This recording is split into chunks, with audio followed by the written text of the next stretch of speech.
गर्दन के इर्द गिर्द काली लाइन, और जहां जहां स्किन फोल्ड हो रही है वहां पर स्किन का ब्लैक हो जाना, काला हो जाना, या वहां पर एक बड़ी डार्क ब्राउन सी जो है लाइन पड़ जाना। आपका बिला वजह थका थका रहना, चाहे आपकी नींद पूरी हो भी, खाना भी खाया हो, फिर भी आपका थका थका रहना, फोकस न रहना, आपको हमेशा शुगर की क्रेविंग होते रहना, मीठी चीज खाने का दिल करना, फीमेल्स के चेहरे पे बाल आ जाना, और भी बहुत सारी ऐसी चीजें हैं जो हम आज डिस्कस करेंगे। और मेन टॉपिक होएगा इंसुलिन रेजिस्टेंट।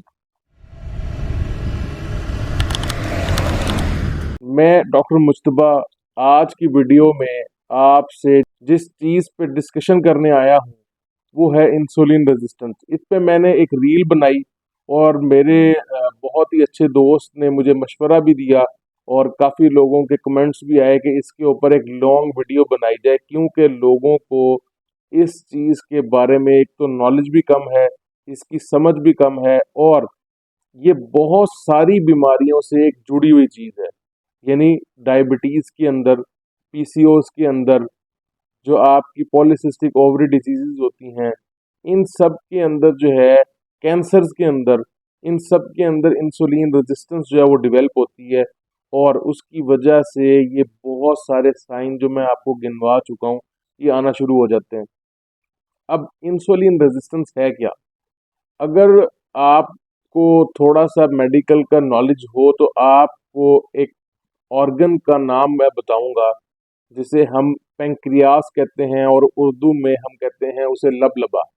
अब लबलबा जो होता है वो अल्लाह ताला ने उसके अंदर कुछ ऐसे सेल रखे हैं जो इंसुलिन प्रोड्यूस करते हैं। इंसुलिन का काम क्या है कि जो आपकी बॉडी में आप खाना खाते हैं उससे शुगर प्रोड्यूस होती है, और वो शुगर आपको एनर्जी देती है। अब होता ये है कि जो शुगर ब्लड के अंदर है वो यूज होती है, और जो एक्सेस होती है वो मसल्स के अंदर, लिवर्स के अंदर स्टोर हो जाती है जाके। अब उसको स्टोर कौन करवाता है? वो करवाती है इंसुलिन। आपको मैं अगर बड़ी आसान लफ्ज में समझाऊं तो इंसुलिन एक पुलिस वाला है, और शुगर जो है ना वो चोर है।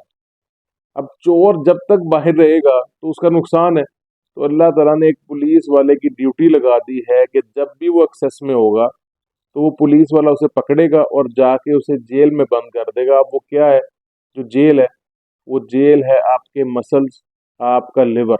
अब अगर ऐसे हो कि जो पुलिस वाले हैं वो कम हो जाए, तो उससे क्या होगा कि इंसुलिन की कमी हो जाएगी और डायबिटीज हो जाएगी, क्योंकि शुगर बहुत ज्यादा देर बाहर रहेगी और बहुत ज्यादा मिकदार में रहेगी। लेकिन फर्ज करें जिस जेल में वो बंद करते हैं, अगर उसका जो दरवाजा है वो जाम हो जाए, अब जितने मर्जी पुलिस वाले आप ले आए, जैसे मर्जी आप कर ले, क्योंकि जब पुलिस वाले शुगर को यानी चोर को पकड़ के लेके जाएंगे बंद करने के लिए, तो वो दरवाजा खुलेगा नहीं और वो अंदर जाएगा नहीं चोर। उसको लॉक कैसे करेंगे? तो वो जो शुगर है वो ब्लड में रहेगी, और शुगर जो है वो इंक्रीज हो जाएगी, डायबिटीज टाइप 2 हो जाएगी। अब इंसुलिन रेजिस्टेंस यही यही चीज है कि इंसुलिन के खिलाफ रेजिस्टेंस पैदा हो जाती है। जो इंसुलिन ने काम करना है उसके खिलाफ जो है मुखालफत उसकी शुरू हो जाती है। उसने शुगर को अंदर भेजना है मसल्स के, और वो अंदर जाने नहीं देता ये प्रोसीजर।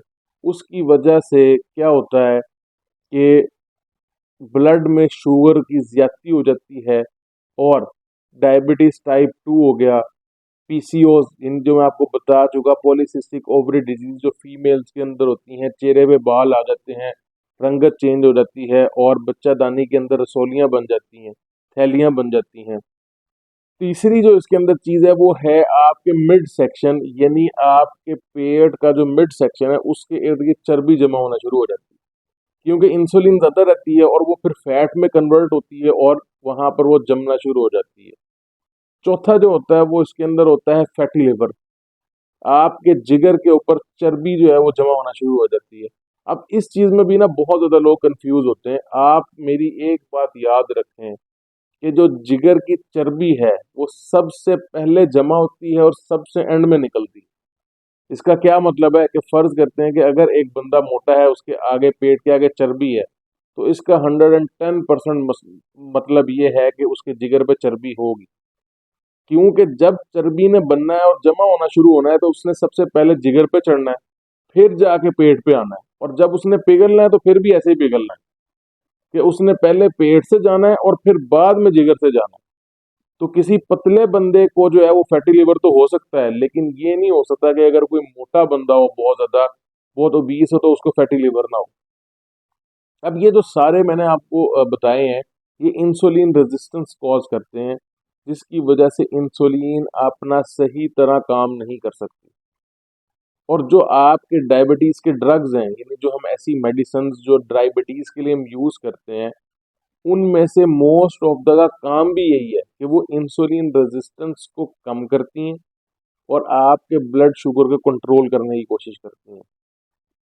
देखिए, एक तो जो ट्रीटमेंट है वो मेडिसिन है ही है, वो सबको पता है, लेकिन मेरा मकसद ये होता है कि मैं आपको उसके साथ कुछ ऐसी चीजें बताऊं जिससे आपको इस प्रोसीजर के अंदर, इस प्रोसेस के अंदर तेजी मिल सके और आपका जो माइंड है वो भी इससे सेटिस्फाई हो सके, जिसे हम लाइफस्टाइल चेंजेस कहते हैं। अब लाइफस्टाइल चेंजेस के अंदर ना काफ़ी सारी चीज़ें आ जाती हैं। एक तो आप एक्सरसाइज कितने करते हैं, कब उठते हैं, कब सोते हैं, क्या खाते हैं, क्या पीते हैं, कितना स्ट्रेस में रहते हैं, कितना खुश रहते हैं, ये सब चीज़ें जो है ना, ये सब चीज़ें मिल के आपका लाइफस्टाइल बनाती हैं। तो जो सबसे इम्पोर्टेंट इसके अंदर चीज़ है वो है आपकी एक्सरसाइज। एक्सरसाइज से क्या होता है कि जब इंसुलिन निकलती रहती है और इंसुलिन आगे रेजिस्टेंस है, और इंसुलिन निकली जा रही है, निकली जा रही है, लेकिन काम जो हो रहा है, होना चाहिए वो नहीं हो रहा, तो फिर इंसुलिन कम होना शुरू हो जाती है, क्योंकि जो वो सेल हैं वो इतना काम करते हैं कि वो बर्न आउट होना शुरू हो जाते हैं। जब वो बर्न आउट होना शुरू हो जाते हैं तो इंसुलिन की कमी हो जाती है।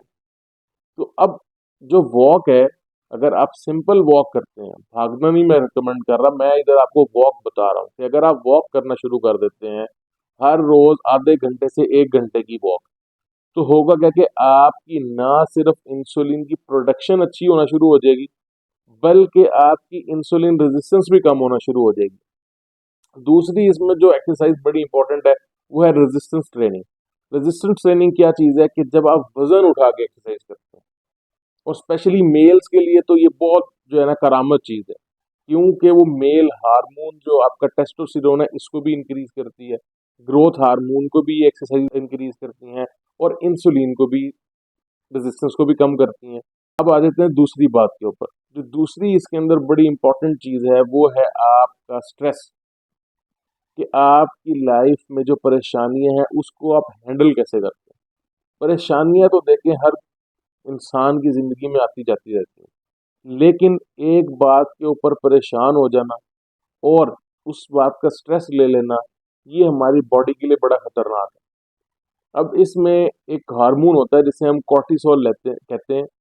अगर आपका वो हार्मोन बहुत देर तक हाई रहे तो बहुत ज़्यादा उसके नुकसान आते हैं, लेकिन अगर आप टाइम पे सोना शुरू कर दें, टाइम पे जागना शुरू कर दें, जब भी आपको कोई स्ट्रेस हो तो आप कहीं अकेले जाके अपने माइंड को सुकून दें और अल्लाह ताला का शुक्र अदा करें और अल्लाह ताला से माफ़ी मांगे, तो इससे आपका स्ट्रेस लेवल बड़ा कम होना शुरू हो जाएगा। बिला वजह चीखना, बिला वजह गुस्सा करना, इन चीज़ों से परहेज करें, तो आपका स्ट्रेस लेवल जो है वो बहुत कम हो जाएगा, कॉर्टिसोल लेवल कम होना शुरू हो जाएगा, और इंसुलिन का जो काम है, जो इंसुलिन रेजिस्टेंस है वो कम होना शुरू हो जाएगी, और इंसुलिन का काम जो है वो बेटर होना शुरू हो जाएगा।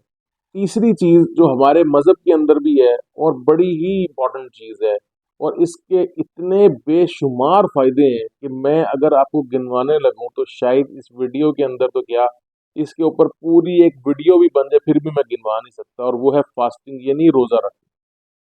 अब रोज़ा रखना जो है ना, इसके मैं बहुत ज़्यादा फ़ायदे इधर बयान नहीं करूँगा, क्योंकि हमारा आज का टॉपिक इंसुलिन रेजिस्टेंस पे है। तो रोज़ा रखने से मैं आपको सिर्फ ये बता देता हूँ कि जब आपकी बॉडी स्टारवेशन में जाती है, जब उसको पता चलता है कि बाहर से कुछ नहीं आ रहा, तो वो सबसे पहले जो फालतू चीज़ है उसको खाना शुरू करती है। कोई ऐसा सेल जिसमें पोटेंशियल है कैंसर बनने का, उसको खाना शुरू करती है। कोई ऐसी चीज़ आपकी बॉडी के अंदर जो आपको नुकसान दी है उसको तबाह करना शुरू करती है। और फास्टिंग कितनी करनी है? 16 से 18 घंटे के दरमियान। 14 घंटे की भी कर सकते हैं, लेकिन ऑप्टिमल टाइम जो है वो 16 घंटे का। 16 घंटे की अगर आप फास्टिंग कर रहे हैं एक दिन के अंदर, हर रोज ना करें, ऑल्टरनेटिव डे पे करें, हर तीसरे दिन करें, हर चौथे दिन कर लें, इसके बेशुमार फायदे हैं।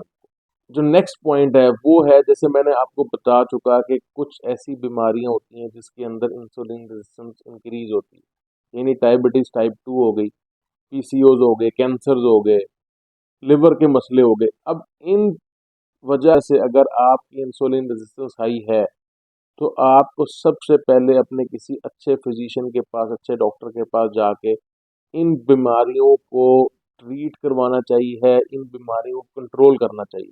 यानी अगर आपको शुगर है और आपकी शुगर अब इन चीज़ों से कंट्रोल नहीं हो रही और आपको एक डॉक्टर ने आपके एक कोई मेडिसिन रिकमेंड की हैं, तो सबसे पहले वो मेडिसिन लें ताकि आपकी शुगर कंट्रोल हो। फिर इन चीज़ों पे अमल करें ताकि आपकी इंसुलिन रेजिस्टेंस कम होना शुरू हो जाए।